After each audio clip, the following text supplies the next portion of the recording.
ফকির লালন শাহের বাণী ও সুর বিকৃতির অভিযোগ এবং লালনের ৬৫% গানের সুর করার দাবির প্রতিবাদে রাজধানীতে বিক্ষোভ ও মানববন্ধন করেছেন দেশের বিভিন্ন অঞ্চলের বাউল শিল্পী ও সাধকরা। ৩রা জুলাই শুক্রবার সকাল ৯টা থেকে ১১টা পর্যন্ত জাতীয় প্রেসক্লাবের সামনে অনুষ্ঠিত এ কর্মসূচিতে অংশগ্রহণকারীরা দাবি করেন লালনের গান ও দর্শন বিকৃত করে প্রচার করা হচ্ছে।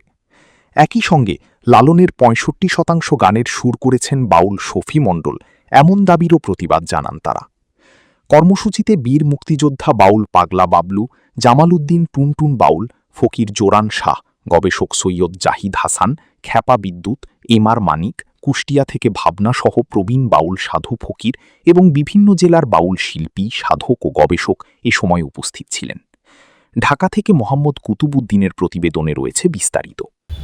জয় লালন, জয় সমস্ত বড় সম্প্রদায়। আজকে আমরা প্রথম সবাই দাঁড়িয়েছি বাংলাদেশ প্রেস ক্লাবের সামনে প্রতিবাদ সভা। যে প্রতিবাদের সভার ধারাবাহিক রক্ষা সমাজ সাধু নম্র বিনয় ভদ্র সুন্দর সুন্দর জানতে চাই যে লালনের এই যে আমাদের মহাগুরু লালন সাহেবী যাকে নিয়ে সারা বিশ্ব আলোড়ন সৃষ্টি করে, তার বিরুদ্ধে তার সমাজ আছে। এখানে কি বোঝা যায় না যে লোক লালসার বাইরে এখনো থাকতে পারে না? এই কথাটি আপনাদের সাথে ক্লিয়ার হবে। আমরা একজনে না করি, আগামী দিনে যেন ওনারা এক হাত।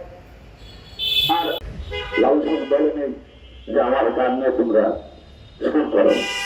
অনেক আগেকার ইতিহাস অলরেডি অনেক আগে হয়েছে, হয়তো ভাব দ্বারা কিছু গান হয়তো সুন্দর করে কিছু রাগ রাগিনীর উপর করেছে, এটা সত্য। কথার আর আরেকটা বিষয় না বললে নয়, ক্ষমতার যখন তৈরি হয় ভাব চিন্তা হয়, তাকে বলা হয় ভাব সঙ্গীত।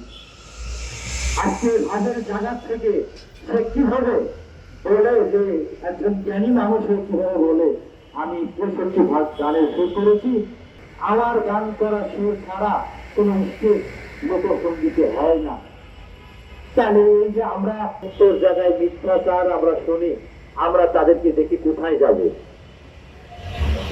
গরিবের প্রতি আমাদের কোনো আক্রোশ নেই, ছিল না, কখনো থাকবে না। কিন্তু জাতিগত ভাবে আমরা রাষ্ট্রীয় ভাবে কাজ করি দেশ ও দেশের বাইরে।